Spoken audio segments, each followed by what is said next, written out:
Hello everyone, welcome to another episode of How Would You Build Your Own PC. This week I will be talking about RAM, or Random Access Memory, also known as just memory.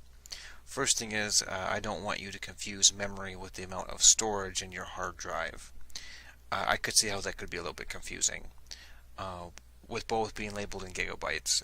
RAM is volatile memory, while your hard drive is non-volatile memory, which means one is stored in short term, one is stored in long term. Think of it as RAM as being like your short term memory, and your hard drive as being your long term memory. If the power cuts off, all the data that's saved in volatile memory in RAM will disappear, whereas everything saved on your hard drive is still there and exactly the way you had it as before.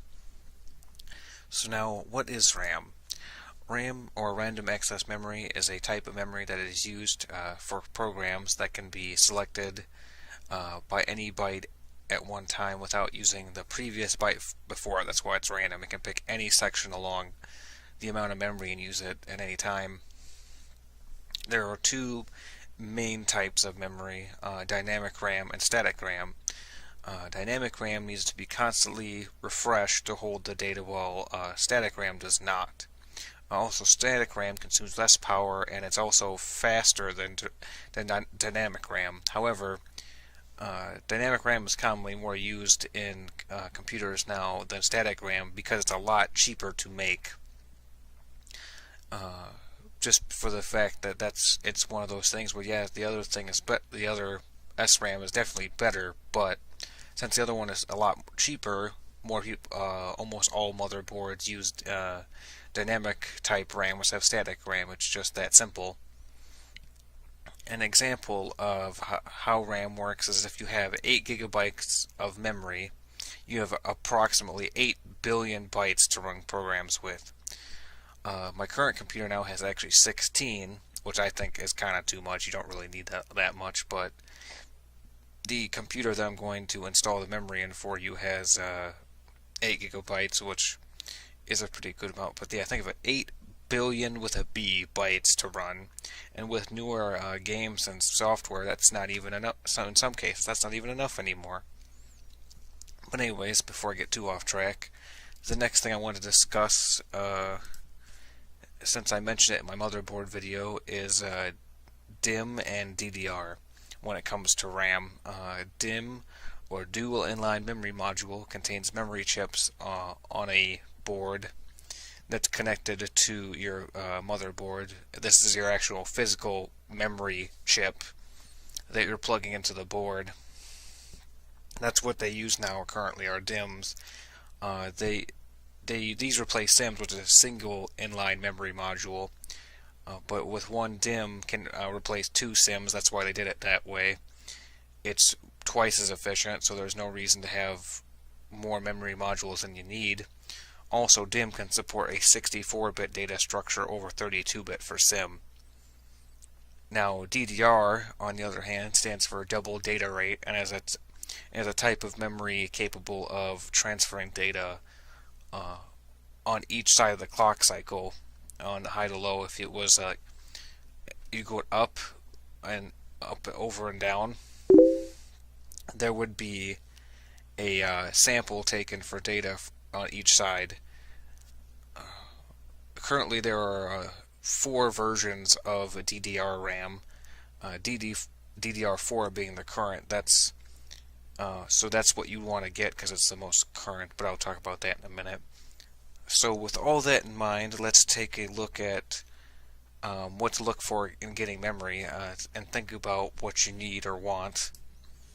First of all, the amount of memory. Now, I would recommend, if you're doing stuff for gaming, at least 8 gigabytes for gaming, because some higher-end games now actually recommend to have at least 8 gig. So you're not using it all, I would say maybe 10 or 12. So you have some wiggle room. Like I said, I have 16, which I have never used all of it at one time. The most I think I got was 10 or 11 because I had a game open. I minimized it and I actually opened up a virtual operating system on my computer, which used up a lot of memory. So I was pushing it, but I still had 4 or 5 gigs left, and everything was still running normally. Now, after the amount of memory, you want to look at the clock speed and the transfer rate. And this example is of a DDR4 stick. I found a Newegg, so it's one of the newest line of RAM, which was DDR 3000 and PC4 24,000, which means, with a 3000 means that's how many megahertz it's running, but really the clock speed is half of what they say it is, so it's really only 1500 hertz. But that's still really good considering. I think mine in my newer rig is like 1366, which is like the common number, but that's still only half, so that's still double what I have. And for in terms of speed of my RAM, not just the amount, and the 24,000 equals the megabytes in transfer rate. So this one actually has 24,000 megabytes or 24 gigabytes of transfer speed, which is incredible. This kit that I saw was actually a 16 gig kit with 4 gig modules. The price was around $280, so you're paying for the better performance and the newer memory modules.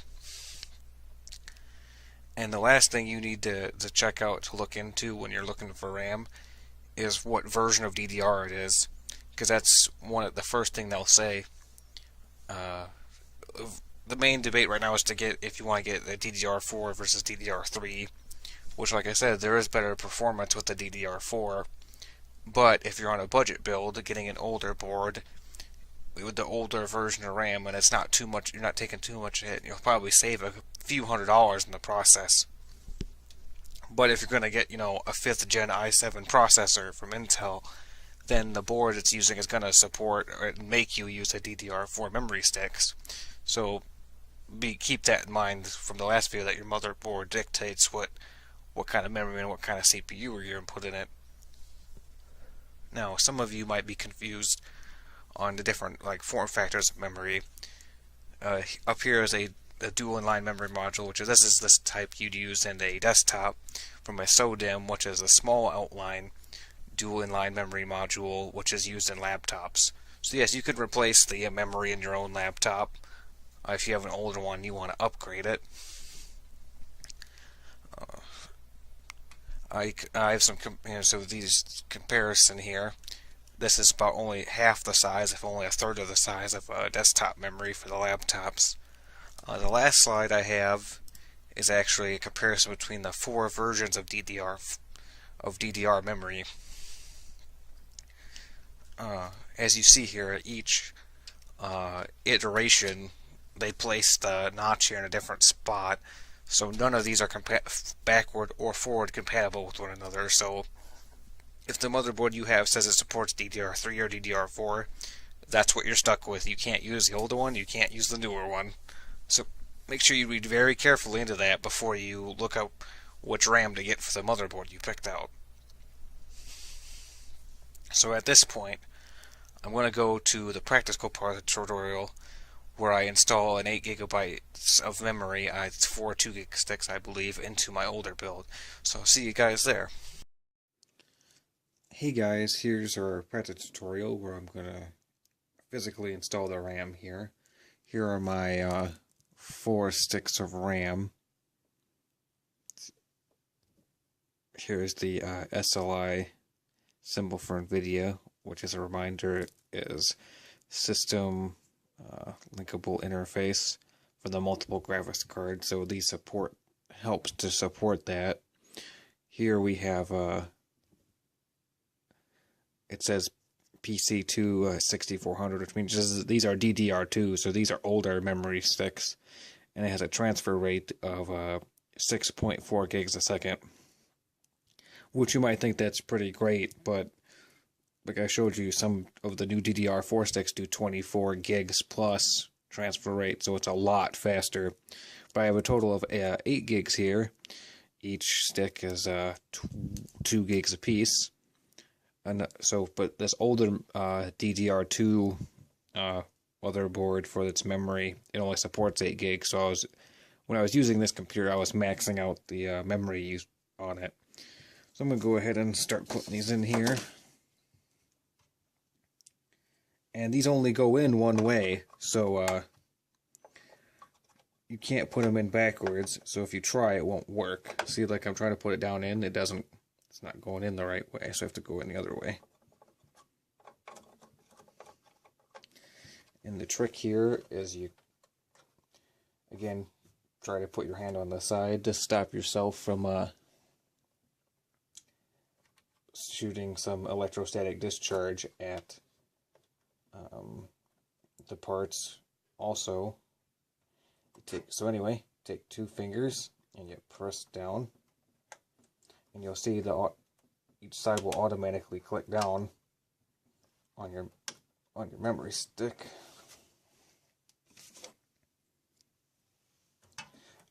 These ones have a nice heat sink on them, so that's not just the actual memory stick with the chips on the side of it. It actually is more for performance, which for gaming is pretty nice.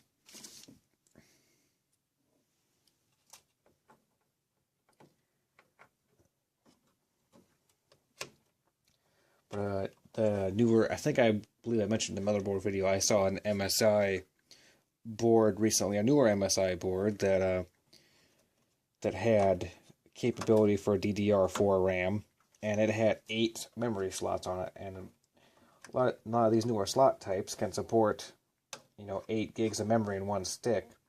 So you take your 8 slots of memory and your 8 gigabyte sticks, and you can have up to 64 gigs of RAM in one computer, which I think that I just don't see how much RAM one person could use to get anywhere near that amount. Because if you're playing games, like I said in the other video, the part before this,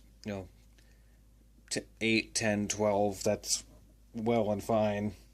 I have like I said, I just did 2 8 gig sticks, so I have 16, so I have more than I need. But 64 gig, unless you're running servers for a big business, I just don't see the point in having that much for a personal use. I mean, having 16 is just future-proofing yourself a little bit, but after that, it's just kind of ridiculous. So let me get that last stick in here. Nope, oh, we're going the wrong way. Like I said, you'll know if you're trying to put it in the wrong way, because it only goes in one way.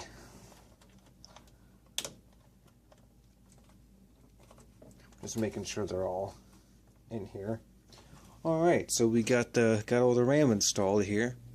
So now all we got left is our video card and our hard drive, and then we're actually ready to start our computer. So we're getting very close. So I'll see you guys next time. I'm gonna install the video card. So until next time.